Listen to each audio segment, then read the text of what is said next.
네, 21대 대통령 선거를 점검하고 분석하는 대선 캠프, 이번 주는 외부자들 시간으로 마련했습니다. 경남 내부의 시선이 아니라 이제 외부인의 시선으로 한번 들여다보는 건데 전문가들 모시고 맞수 토론 한번 해보겠습니다. 정당 바로세우기 대표의 김인규 변호사 나오셨고요. 반갑습니다. 네, 안녕하세요. 신인규입니다. 아, 이제 제가 그러네요. 네, 형을 아이고 제가 죄송. 괜찮습니다. 네, 새로운 소통연구소의 하헌기 소장님 나오셨습니다. 반갑습니다. 반갑습니다. 한규입니다. 네. 자, 이 앞서 화면을 잠깐 보셨는데 재밌었죠? 오늘 뭐 내용들 저희가 경남에서의 발언들 좀 편집을 해봤는데. 뭐 매일 뉴스가 쏟아지는데요. 뭐 한편으로는 희망이 보이기도 하고 네. 또 한편으로는 국민들께서 화가 많이 나시기도 하고요. 네. 또 특히나 어느 한 정당에서는 웃음을 또 많이 이렇게 주고 있어가지고 네네네. 하여튼 뭐 대선이 이제는 더 절정에 올라가는 것 같습니다. 네. 뭐 하 대표님 어떻게 보셨어요? 아니 이번 대선이 열리게 네네. 되는 이유가 네. 윤석열 전 대통령이 불법 비상계엄을 저질러서 네. 파면되었기 때문이지 않습니까? 근데 그 소속 정당이 네. 저 막 유세장에 와가지고 날 좀 보서 이렇게 노래 부르고 이러는 게 과연 경남의 도민 여러분들께서 네. 그걸 어떻게 받아들이실지 네, 제가 참 참담한 느낌이 좀 듭니다. 네. 자, 어제 두 후보가 정말 이 약속이나 한 것처럼 이렇게 부산 경남에서 일정을 좀 펼쳤습니다. 이거 사실 일정 짜는 것도 아주 세밀하게 공략을 좀 해야 되는 건데 부산 경남을 첫 유세 일정으로 짠 거 어떻게 보세요?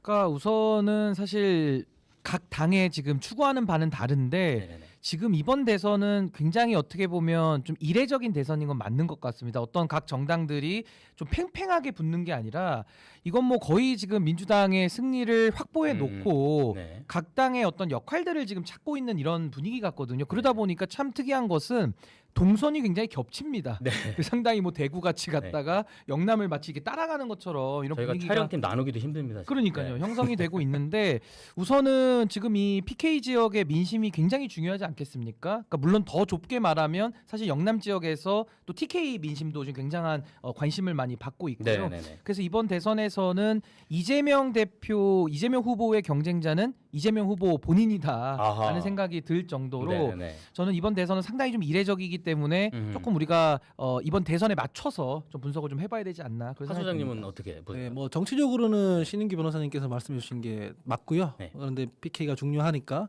근데 민주당 같은 경우에는 컨셉이 있습니다. 뭐 국난 극복, 이순신 호국 벨트 유세라고 그렇죠. 예. 해가지고 지금 그렇게 하고 있죠. 네, 이순신 장군께서 이제 조선을 지켜줬던 그 길 따라 가고 있는 거거든요. 네네. 부산, 창원, 통영, 거제. 그리고 오늘은 이제 오늘부터는 호남을 시작합니다. 그렇죠. 하동에서 거기가 화개장터에서 하는데 뭐 영호남, 동서화합의 상징 같은 데지 않습니까? 그래서 실제로 호남에 넘어갔을 때도 이순신 장군이 갔던 그 길 따라 간다 해서 지금 국난 상황임을 좀 상징하는 그래서 네. 그 국난 상황을 극복하겠다는 메시지가 담겨 있는 이런 유세 일정이다. 이렇게 보면 될 것 같습니다.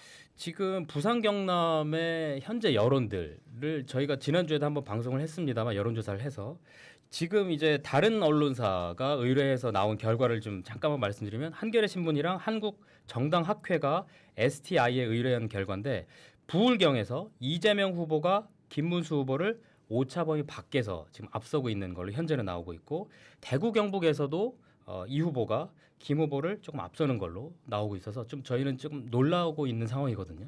경남에 계속 있다 보면 이런 수치가 조금 놀라운 상황인데 지금 아직 초반이긴 합니다만 영남권의 표심이 이전 선거하고 정말 다른 양상을 좀 보이고 있는 것 같아요. 현재까지는 두 분도 그렇게 느끼십니까? 그러니까 제가 그 굉장히 이례적인 선거라는 의미가 네. 바로 그 부분도 포함이 돼 있는데 네. 원래 사실 전통적으로 민주당의 대선 전략은 상당히 호남을 기반으로 해서 뭐 수도권 내지는 영남 쪽에서는 상당히 힘겨운 싸움을 좀 해 왔었거든요. 그랬죠. 그러다가 대선에서 승리할 때도 문재인 대통령이 승리했던 그 탄핵 대선을 제외하면은 항상 단일화를 통해 가지고 집권을 하는 이제 이런 시기였는데 네. 이번에는 이제 이재명 후보가 워낙 강력한 1강을 형성을 하다 보니까 네네네. 사실 PK 지역에서도 역대 대선과는 다른 모습을 충분히 예견해 볼 수 있는 상황 아닌가. 그리고 가장 비견한 예가 지난 재보궐 선거에서도 경남의 민심이 일부 드러나지 않았습니까? 그렇죠. 거제시장 거제시장을 선거에서도. 선거할 예. 때 그 당선 결과가 18%나 민주당이 이기는 결과가 나왔습니다. 네. 이게 만약에 대선까지도 적용이 되고 지금 국민의힘이 현재의 노선을 고수한다면 네. 그러니까 결국에는 윤석열 전 대통령과의 관계 정립을 못 해낸다면 네. 더 벌어질 수 있죠. 음. 그렇게 되면 지금 2007년도에 있었던 이명박 전 대통령이 거뒀던 520만 표 차이에 훨씬 더 상회하는 아하. 그런 결과 차이를 지금 낼 가능성이 매우 높다. 네. 그러니까 압도적인 정권 교체가 거의 유력시 된다라고 저는 봅니다. 네, 하 소장님은 이번 네. 선거가 진보와 보수의 정책 대결, 이념 대결 이런 게 아니거든요. 뭐냐면 헌정수호 세력과 뭐 내란 세력의 어떤 대결 뭐 이런 걸로 받아들이고 있는 사람들이 굉장히 많습니다. 네. 부산이랑 마산, 창원 부마항쟁으로 유신독재 끝냈다고 말하지 않습니까? 이재명 네. 후보 같은 경우에도. 근데 방첩사 문건에 보면 그걸 어떻게 표현해놨냐면 부마 소요 사태. 네. 아, 소요란 말 아직도 네. 예, 그대로. 문건에 그렇게 해놨습니다. 네. 그러니까 부산 시민들이나 뭐 마산, 그러니까 창원 시민들이나 전부 다 경남 사람들은 화가 나요. 그런 얘기 들으면. 그러면 어떻게 생각하냐면 그것은 보수가 아니다라고 하는 겁니다. 그래서 네. 이재명 후보가 지금 매우 강한 후보인 것도 맞지만 국민의힘이 하고 있는 행태를 보면 뭐 도민뿐만 아니라 유권자들 전반, 심지어 자기 당원들까지도 경선 과정을 보면 그렇지 않습니까? 무시하는 태도를 보이고 있습니다. 그러면은 민주당을 뭐 선뜻 찍기에는 주저주저 하는 사람도 국민의힘은 심판하고 싶거든요. 너희들은 보수가 아니다. 너희들이 그렇게 하면 우리가 지지할 수 없다. 이런 표를 내야 될 거 아닙니까? 그런 것들이 다 반영되다 보니까 이런 어떤 결과들이 나오고 있는 거 아닌가 싶습니다. 네. 저희 이제 경남의 득표율을 보면 16대 때 이제 경남 같은 경우는 노무현 전 대통령이 27 그리고 이회창 후보가 당시에 67 그리고 18대는 문재인 박근혜 두 후보를 보자면 36대 63 지금 표에 보이시는 것처럼 19대 때 자 문재인 36 그리고 보수 전체 단일화돼서 57 그래서 격차는 한 20% 포인트 정도 나고요. 20대 때 이재명 후보와 윤석열 후보 37대 58입니다. 역시 20% 포인트 정도 차이가 나는데 초반에 16대 때보다는 한 절반 정도 좀 줄어들고 있는 상황인데 글쎄 이제 투표까지 이제 한 19일 정도 이제 남았거든요. 과연 두 후보 간의 격차가 어떻게 달라질 걸로 예상하는지 궁금합니다. 그러니까 지금 어떻게 보면은 네. 지난 대선이죠. 그러니까 이재명 후보가 얻었던 네. 득표와 네. 지금 과거에 윤석열 전 대통령이 얻었던 그 득표가 이번에는 거꾸로 나올 것 같아요. 아, 그러니까 지금 뭐 PK 민심 뭐 저희가 투표 결과를 확인해 보기 전까지는 네네네. 자세히 알 수는 없겠습니다만은 지금대로만 간다면은 국민들이 보시기에는 도대체 이 불법 계엄이라고 하는 이 상황을 받아들이기가 이건 너무 어렵고요.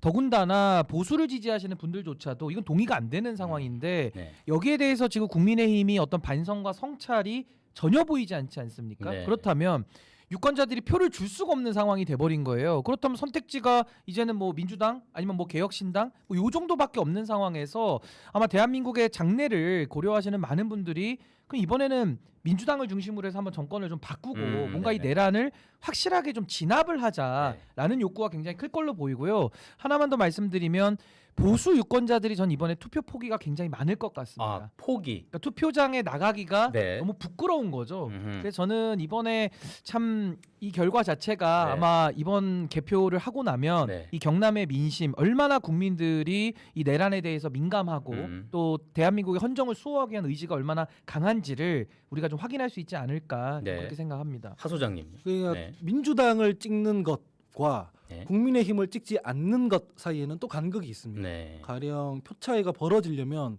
국민의힘 지지층이 투표 포기하는 것을 넘어서 민주당 쪽으로 와야 돼요. 민주당 쪽으로. 네, 그렇게 하려면 되게 복합 방정식인데 지금 1주 차잖아요. 공식 선거운동 네. 기간이. 국민의힘이 계속 뺄셈의 정치만 하고 네. 있거든요. 오늘 또 김상욱 의원 탈당했습니다. 그렇죠. 지난번에 예. 뭐 홍준표 전 시장 같은 경우에는 미국 갔는데 그분의 지지자들이 이재명 후보 지지 선언하고 그렇죠. 있습니다. 예. 남은 사람들끼리는 윤석열 전 대통령 출당 문제 가지고 뭐 옥신각신하고 있고. 그렇죠. 네. 근데 그나마 더 하기를 하고 있는 사람들의 면면을 보면 뭐 윤석열 전 대통령의 변호인이었던 석동영 변호인입니다. 그리고 5.18 때 특전사령관이었고 12.12 쿠데타 주동자였던 전두환 최측근인 뭐 정호영 전 장관 영입했다가 문매 맞고 이제 취소했죠. 네. 그러니까 이건 선대위가 아니라 무슨 내란 사령부처럼 만들고 있는 상황인 겁니다. 예. 이런 상황이 계속되면 표가 붙을 수가 없지 않습니까? 네. 근데 만약 여기서 민주당이 다 이긴 것처럼 하고 이제 표 뭐 더 벌어질 거다라고 하면 지난 총선에서도 그랬지만 이게 또 보수는 보수대로 결집 심리가 발동하거든요. 그래서 남은 기간 동안 민주당이 좀 겸손한 자세로 네. 뭐 이럼에도 불구하고 3표 더 얻어서 승리할 수 있다 이런 자세로 나가면 네네네. 그래도 좀 긍정적인 결과를 받아들이지 않을까. 네. 근데 저는 이번에 민주당이 선거 컨셉을 상당히 잘 잡았다라고 보는 점은 어디냐면 과거에 박근혜 대통령이 51.6%로 당선이 됐거든요. 근데 그때도 가만히 회고해 보시면 워낙 당내에서 견고한 지지가 있었습니다. 네. 그리고 또 이제 박정희 전 대통령의 그 후광도 있었기 때문에 마음 놓고 진보의 정책들을 마음껏 펼쳤던 거거든요. 네. 뭐 등장했던 인물들도 뭐 김종인 위원장이나 뭐 경제민주화를 이제 말했던 네. 분들까지 영입을 했고요. 맞습니다. 이번에 민주당이 반대로 돼 있는 거죠. 그러니까 당내 지지를 기반으로 중도 확장이 아니라 아예 보수 확장을 해버렸기 때문에 네. 지금 국민의힘은 내란 캠프화 되면서 더 쪼그라들고 있고 그 음. 공간들을 지금 민주당이 더 확장해 나가고 있는 거 음. 아닌가 그런 생각이 듭니다. 지금 말씀하신 것처럼 지금은 정치 구도가 진짜 변하는 것 같아요. 그러니까 진보냐 보수냐도 아니고 또 진보 쪽에 보수 인사가 보수 쪽인 줄 알았는데 진보 쪽으로 온다거나 이런 것들이 지금 많이 희석이 되면서 정치 구도 전체가 지금 변하고 있는 것 같은데 이재명 후보는 공식적으로 얘기했죠. 이제 중도 보수로의 확장 이렇게 표현까지 했고 또 김문수 후보는 반명 빅텐트라고 얘기를 하고 있습니다.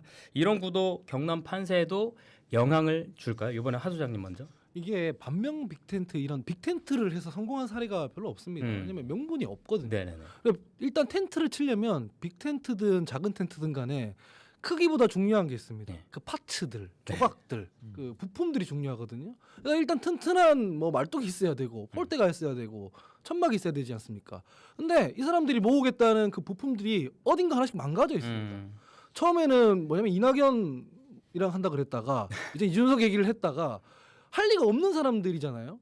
그러니까 뭔가 빅텐트를 치려면 명분이 있어야 되거든요. 네. 명분이 있으면 그거 안 하겠다 하더라도 지금 민주당이 그러고 있는 것처럼 보입니다. 근데 명분이 아니라 그냥 선거공학적으로 접근하면 어떻게 되느냐. 지난 총선 때 이준석, 이낙연 연대가 잘 보여줬습니다. 둘이 합치니까 세력이 커지는 게 아니라 서로 싸우고 네. 난리 나고 서로 정치 생명이 위험해지고 그렇게 되는 거거든요. 그러니까 똑같은 전철을 밟게 될 가능성이 아주 높아 보입니다. 네.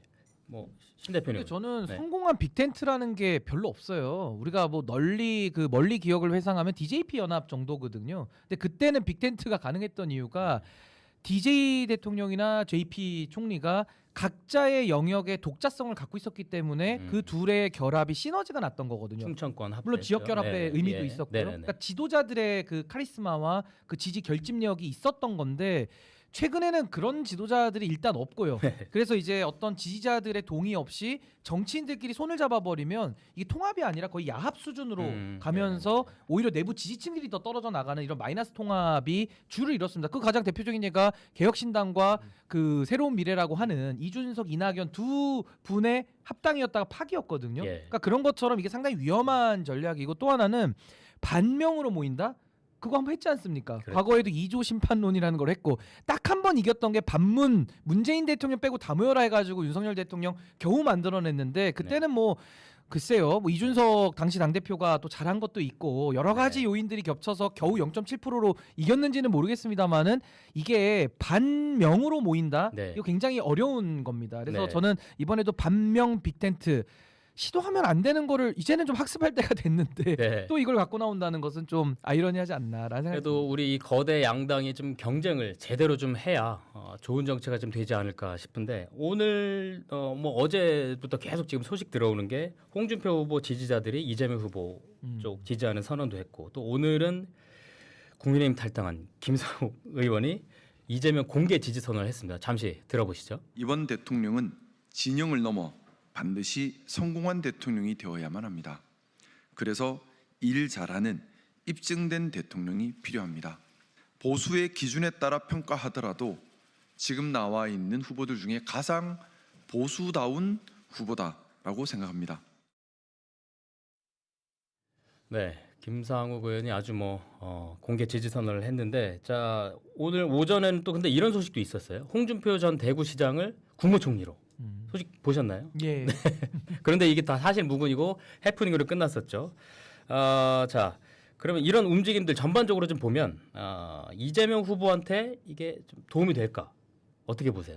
그러니까 지금 민주당의 대선 승리가 굉장히 좀 유력시되는 상황 속에서 네네. 뭐 홍준표 전 시장은 이제 정계 은퇴를 선언하기도 했고요. 그러다 네. 보니까 그 지지자분들이 움직이는 거는 뭐 당연한 어떻게 보면은 뭐 현상이라고 볼 수도 있고 그럼 말릴 수 있는 일도 아니고요. 근데 이제 김상욱 의원의 선택은 좀 의미가 남다르다고 저는 봅니다. 예. 국민의힘에서 탈당을 해서 무소속으로 있다가 오늘은 이제 이재명 후보에 대한 지지 선언까지 공개적으로 한 했습니다. 것이거든요. 네. 이게 그 중도 확장이라는 것이 단순한 구호나 어떤 캠페인에 그치는 것이 아니라 실질적인 어떠한 이런 이재명 후보의 노선에 동의하는 이런 정치인들 또 국회의원들 현역들이 붙고 있는 거기 때문에 네네네. 저는 김상욱 의원의 지지 선언은 상당히 중도 보수 표심에는 좀 영향을 줄 것이다. 그러니까 그분들이 아까 제가 투표 포기를 한다고 말씀드렸는데 포기를 하려다가 그럼 김상욱 의원도 가고 하니까 한번 또 민주당 찍으러 한번 가볼까라는 거기까지. 생각으로 한번 또 네. 투표장에 나갈 수도 있는 네. 그런 계기는 될 수 있을 것이다. 그렇게 봅니다.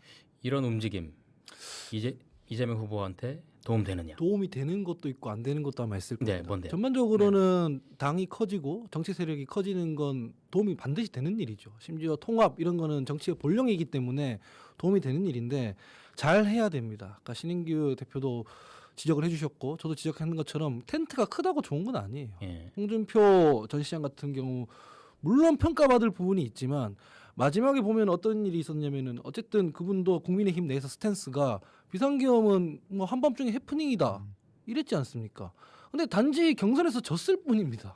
은퇴를 선언했을 뿐이에요. 예. 근데 그분한테 뭐 물론 뭐 사실무근이라고 했지만 뭐 국무총리를 제안한다? 이거 명분이 없는 일이거든요. 그래서 사실상 선거가 끝나기 전에 그렇게 인사가 왔다 갔다 하는 것 자체가 굉장히 오만해 보일 수 있는 일이기 때문에 조심해야 하는 일인데 그게 하필이면 홍준표 전 시장 같은 경우다. 그러면은 이건 이것대로 그렇게 좋지 않을 거라고 생각해서 네네네. 좀 섬세하게 접근할 필요는 있다 이렇게 봅니다. 네. 자, 지금 말씀들 중에 계속 나오는 것이 이제 윤석열 전 대통령의 이 당적 유지를 하느냐, 탈당을 할 것이냐, 뭐 이런 부분 계속 얘기가 나오고 있어요. 오늘 국민의힘 김문수 후보는 긴급 기자회견을 열었는데 윤석열 전 대통령의 탈당 문제에 대해서 어떤 의견을 냈는지 먼저 보겠습니다. 대통령의 탈당 문제는 제 생각은 대통령 우리 윤석열 대통령께서 판단할 문제이지 제가 대통령 후보로 나선 사람이 탈당하십시오 또 탈당하지 마십시오 이런 이야기를 하는 것은 적절하지 않은 일이라고 생각합니다. 자, 오늘 오전에 분명히 저렇게 얘기했는데 근데 조금 전에 김용태 비대위원장은 탈당 권고라고 표현을 했습니다. 지금 후보와 비대위원장이 지금 다른 스탠스를 지금 취하고 있는데 어떻게 보세요? 저는 좀 상당히 안타깝습니다. 네. 그러니까 국민의힘이라는 정치 세력이 정말 어려운 상황이잖아요. 그럼 이걸 좀 돌파하기 위한 돌파구를 찾아야 되는데 네. 지금 김문수 후보는 본인이 후보로 나온 거 아닙니까? 네. 그럼 국민들 앞에는 김문수 후보가 평가를 받는 피평가자로 지금 나와 있는 거예요. 그러면 윤석열 대통령에 관한 당적 보유 문제를 김문수 후보의 생각을 말을 하셔야 되는 건데 지금도 보면 그냥 윤석열 대통령이 네. 알아서 판단할 문제라는 식으로 또 공을 떠넘기지 않습니까? 그러면은 국민들은 김문수 후보를 지금 채점하고 평가하고 있는 상황에서 그럼 내란에 대한 반성이 없는 거구나라고 읽혀진다는 거죠. 그리고 또 하나는 김용태 비대위원장도 물론 이제 후보가 당무 우선권을 갖고 있다 보니까 좀 제한된 권한을 갖고 있기는 한데요. 아니 당에서 윤석열 대통령을 출당을 한다라든지 뭔가 당에 일치된 자율성을 통한 의견을 만들어 가야 되는데 그게 아니라 대통령한테 찾아가서 탈당을 권고하겠다는 겁니다. 권고. 그 어떤 효력이 있겠습니까? 네. 그러니까 국민들이 받아들일 때는 반성을 하는 것도 아니고 안 하는 것도 아닌 굉장히 어중간한 모습이기 때문에 오히려 저는 어중간한 모습이 오히려 유권자들의 선택을 더 주저하게 만들 수 있다. 좀 더 확실하게 아예 선을 긋 거면 확실하게 선을 긋는 것이 오히려 국민의힘에도 도움이 될 수 있지 않을까. 전 그렇게 생각합니다. 근데 하수장님. 저는 네. 국민의힘을 공격하고 싶어서 그런 게 아니라 네. 아까 앵커께서 말씀하셨듯이 새는 좌우의 날개로 난다 하잖아요. 좀 상식적이고 건강한 정당이 되어야 민주당에도 좋고 뭐 대한민국에도 좋기 때문에 드리는 말씀인데 이 공격하려고 하는 게 아니라 당원이 잘못을 하면 징계를 하는 게 당연하지 않습니까? 그러니까 이를테면은 국민의힘 지난번에 뭐 양두구육이니 어쩌니 해가지고 징계했지 않았습니까? 그랬죠. 그 박근혜 전 대통령 같은 경우에도 제가 알기로는 출당 조치했었던 걸로 기억하는데 아니 파면을 해서 지금 당에 심대한 불법 비상계엄으로 인해 파면을 당해서 자기가 속한 당에 심대한 타격을 입혔지 않습니까? 그럼 징계를 해야 되는 거지 않습니까? 네. 그게 출당이든 뭐 경고든 뭐라도 좋은데 그 징계를 안 한다는 게 그 사람은 잘못이 없다고 지금 정당에서 인정하고 있지 않습니까? 이게 상식의 문제 아니냐는 얘기예요. 진보 보수 이전에. 그러니까 진영이 다른 거 이전에 어떤 조직에서 누군가가 뭘 잘못했다. 심지어 형사 재판도 받고 있다. 그 형사 재판이 혐의가 뭐냐면은 양형 기준이 뭐 무기징역 혹은 사형밖에 없는 그런 혐의다. 그럼 당에서 당연히 징계를 해야 국민들이 보기에 그 당의 방향을 알 수 있는 거지 않습니까? 그래서 좀 상식적으로 대처했으면 좋겠다 이런 생각입니다. 그래요. 자, 지금 탈당 논란에 대해서 이제 이게 어떻게 영향을 미칠 것인지 얘기를 좀 나눠봤는데, 뭐 조금 전에는 또 이정현 공동선대위원장이 또 이 얘기를 했습니다. 그 탈당 권고해야 된다. 그리고 이준석 의원을 복권시켜야 된다. 이렇게까지 또 얘기했거든요. 이렇게 좀 얘기가 지금 다 다르고 지금 스탠스가 계속 다른 상황에 그러면 국민의힘은 그럼 어떻게 해야 될까요? 어떻게 하는 것이 더 많은 표를 얻는 방법일 것인지. 근데 아마 국민들이 정답을 수십 번, 수백 번 다 알려줬을 겁니다. 근데 그 말을 지금까지 국민의힘은 들어오지 않았어요. 이제 선거를 이제 한 10여일 때 지금 남겨놓은 상황 속에서 이제 와서 대책을 찾기에는 좀 너무 늦은 거 아닌가라는 생각이 우선 먼저 들고요. 네. 가장 중요한 건 처절한 반성과 성찰 그리고 자신의 껍질을 벗기는 그 혁신을 해야 혁신의 되는. 고통을 느끼면서 국민 앞에 진정성 있게 가야 되는데 아까 앵커께서 말씀해 주신 대로 각각의 정치인들이 자기 얘기를 하고 있는데 그 자체도 지금 통일이 안 되고 있지 않습니까? 그러니까 이런 부분들이 국민의힘의 어떤 반성의 메시지가 설사 나오거나 아니면 윤석열 전 대통령이 정말 뭐 기적적으로 내일 당장 탈당을 한다 하더라도 이게 국민들에게는 어떤 믿음과 신뢰 그리고 앞으로의 어떤 개정 가능성의 미래를 보여줄 수 있겠느냐? 저는 여기에 대해서는 매우 회의적입니다. 많은 시간과 기회를 놓쳐왔다. 전 그 부분이 가장 큰 문제라고 봅니다. 국민의힘 잘하려면 어떻게 해야 되는지 하 소장님은 국민의힘의 뿌리로 돌아가야죠. 뿌리로 돌아가야 네, 된다. 가령 여기 이제 이곳 경남에서 탄생한 아주 큰 지도자 있지 않습니까? 김영삼 전 대통령 같은 경우 그때 민정당의 길을 민자당이라는 정당으로 바꿔놨거든요. 그러니까 하나의 숙청해버리고 네. 뭐 민정당 세력들 주변화해버리고 민주주의 정당으로 바꿔놨단 말이죠. 그게 진보 대통령이 한 게 아닙니다. 보수 대통령이 한 거고 국민의힘 당사에 김영삼 대통령 사진 걸려 있거든요. 그러니까 자기 뿌리를 지금 잇고 있는 겁니다. YS가 그렇게 바꿔놨으면 그 뿌리를 그대로 가야 되는 건데 지금 갑자기 다시 전두환 정당 글로 가고 있는 거지 않습니까? 그래서 저는 지지받으려면 YS가 만들었던 그 뿌리로 돌아가야 된다 이렇게 생각합니다. 네. 기본으로 돌아가자. 그리고 원류로의 회귀 뭐 이렇게 정리하면 될 것 그리고 같은데. 하나만 추가를 네네네. 하면요. 원래 사람이 살다 보면 이길 때도 있고 질 때가 있잖아요. 이길 때 잘 이기는 것도 중요하지만 질 때 잘 지는 것도 정말 중요한 겁니다. 네. 그러니까 그 부분이 지금 국민의힘이 좀 고민이 필요한데 아무리 봐도 그런 부분에 관한 진지한 고민이 좀 보이지 않는다는 게 한 게 아니냐라는 생각이 듭니다. 말씀을 들어보니까 두 분 다 국민의힘에 그래도 애정을 좀 갖고 계시네요. 네. 제가 맞죠? 정직해가지고 네라고 해야 되는데 애정을 그래도 가질 수 있게 만들어 주셨으면 네. 좋겠습니다. 한국 정치를 위해서는 그렇습니다. 그런 예. 마음이 있죠. 또 이제 저희 이 경남 특히 PK는 선거되면 이 여론조사 때랑 막판에 이제 선거 당일이 되면 또 이게 다르거든요. 보수층 결집이 일어나는 경우가 저희가 지난번 총선 때도 여론조사랑 결과가 다른 것들이 몇 번 있어서 그런데 보수층 결집 국힘 지지자들도 바라고 있지 않을까요? 어떻게 보세요? 근데 이게 나올까요? 글쎄요. 지금 보수 결집이 이루어질 만큼 이루어진 건 또 맞는데요.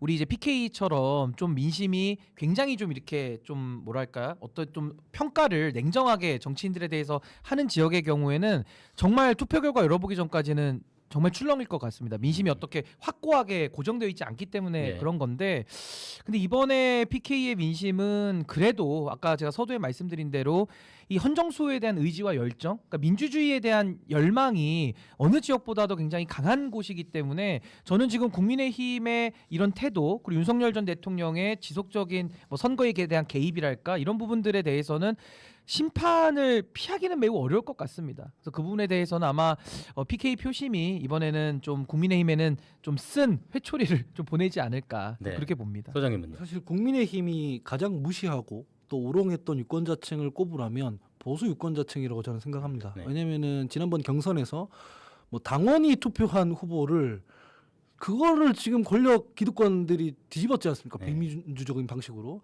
물론 그 선정되는 방식에서 김문수 후보가 뭐 당원들한테 22번인가요? 사실상 준 사기에 가까운 어떤 약속을 했다가 뒤집은 이런 것들이 보수 지지층을 더 상처 입히고 화나게 했다고 저는 생각을 합니다. 그렇기 때문에 아마 보수 지지층에서부터 국민의힘을 심판하고 싶을 텐데, 근데 이게 가능하려면 민주당이 좀 겸손할 필요가 있습니다. 지난번 총선 예를 들어주셨습니다만 네네네. 우리가 압도적으로 승리한다, 뭐 무슨 개선 장군처럼 굴고 정명군처럼 굴고 다약인 것처럼 굴면 결집할 수 있죠. 이건 아닌 것 같다. 뭐 견제할 수 있는 세력은 최소한의 세력은 있어야 된다, 이렇게 생각할 수 있거든요. 그래서 남은 기간 동안 더불어민주당이 좀 낮은 자세로, 겸손한 자세로 선거에 임하는 게 중요할 것 같습니다. 그러면 이번에는 소수정당 얘기로 바로 넘어가 볼까요? 자, 이준석 개혁신당 후보 그리고 민주노동당의 권영국 후보 지금 열심히 뛰고 있는데 선거 비용도 막대합니다. 또 지금 조직력이 그만큼 안 되고 있는데 완주는 할지 또 극복해야 될 점은 뭔지 이번에는 하 소장님 먼저.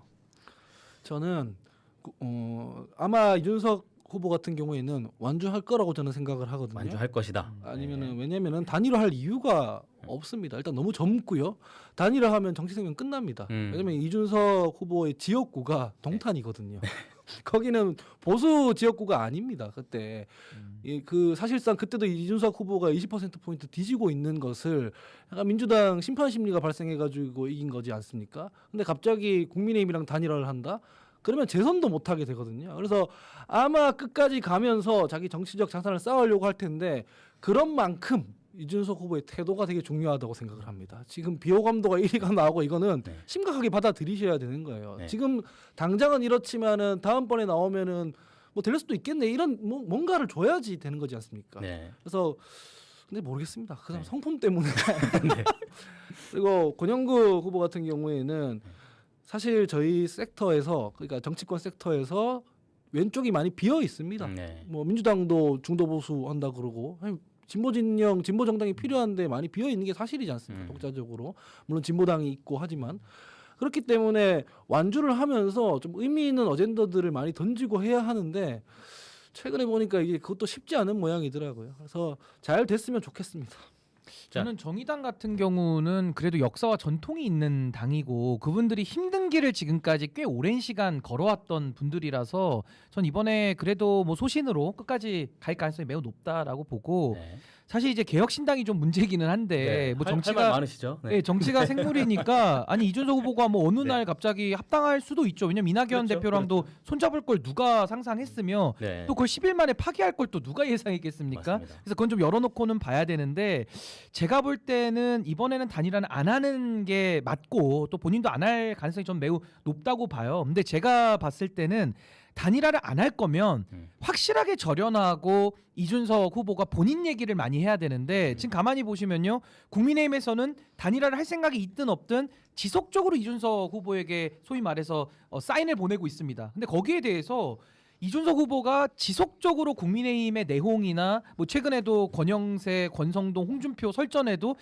본인 스스로 참전을 하고 있거든요. 그러니까 단일화는 안 한다고 하면서도 스스로 참전을 계속하고 있다 보니까 국민들이 네. 보기에는 이거 좀 앞과 뒤가 많이 다르다. 그러니까 이런 식의 움직임은 이준석 후보도 정말 단일화할 마음이 없다면 앞으로는 그 국민의힘에서 싸우든지 말든지 거기에 신경을 좀 끊고 본인의 비전과 아젠다를 훨씬 더 많이 얘기하는 게 본인의 그런 좋겠다. 진정성을 더 추론받을 수 있는 네. 그런 길 아니겠나라는 생각이 듭니다. 자, 그동안 두 분은 수많은 선거를 보셨겠고 또 치렀을 텐데, 그러면 이번 대선 최종 투표율 그리고 후보별 득표율 어떻게 예상하십니까? 이거 박제됩니다. 예, 근데 저는 이번 투표율이 좀 높을 거라고 생각은 하나, 네. 아까 말씀드린 대로 보수층의 투표 포기 네. 이게 상쇄되면서 저는 기존의 투표율이었던 한 78% 정도 저는 이번에도 유사하게 네. 나올 거라고 저는 보고요. 78. 예, 78% 정도 네. 투표율을 보고 득표율은 네. 이거 중요합니다. 민주당의 이재명 후보는 네. 저는 지금도 우상향을 하고 있다고 보고 있기 때문에 한 55%에서 만약에 정말 잘한다고 하면 60%까지 저는 좀 오. 범위를 둬서 아마 그 안에 위치할 것 같고요. 네. 김문수 후보는 한 30%대 초반 정도 좀 예상을 합니다. 그리고 이준석 후보는 제가 볼 때는 두 자리는 좀 어려울 것 같습니다. 그래서 네. 한 자릿수의 득표를 하지 않을까 네. 생각을 합니다. 좋습니다. 하 소장님 중요합니다. 저는 그래도 아까 전에 말씀하셨듯이 투표율이 높으면 좋겠는데 아마 국민의힘 지지층의 투표 포기 유인이 생길 것 같아서 지난번보다 조금 낮은 70%대 중반 정도 될 것 같고, 희망사항을 담아서 이재명 후보 같은 경우에는 51%. 이 51. 예. 네, 그 정도로 해서 조금 압승이 중요한 게 아니라 완전한 승리가 중요한 거거든요. 좋습니다. 그 정도 어떨까 싶습니다. 좋습니다. 자, 네. 두 분 이 촉이 맞았는지 확인하러 오셔야 됩니다. 그래서 6월 3일 선거 끝나고 다시 한번 모시기로 하고 지금까지 신인규 변호사 그리고 하원기 소장과 함께했습니다. 두 분 감사합니다. 예, 감사합니다. 감사합니다. 자, 다음 주 예고 먼저 해드리겠습니다. 외부자들에 이어서 다음 주는 더불어민주당의 허성무 그리고 국민의힘의 최영도 의원과 함께하는 내부자들로 한번 준비를 해보겠고요. 저는 바람이 있습니다. 하루빨리 이 안전한 창원 NC파크에서 팬들의 열띤 응원과 함성을 볼 수 있기를 말이죠. 함께해 주신 여러분 고맙습니다.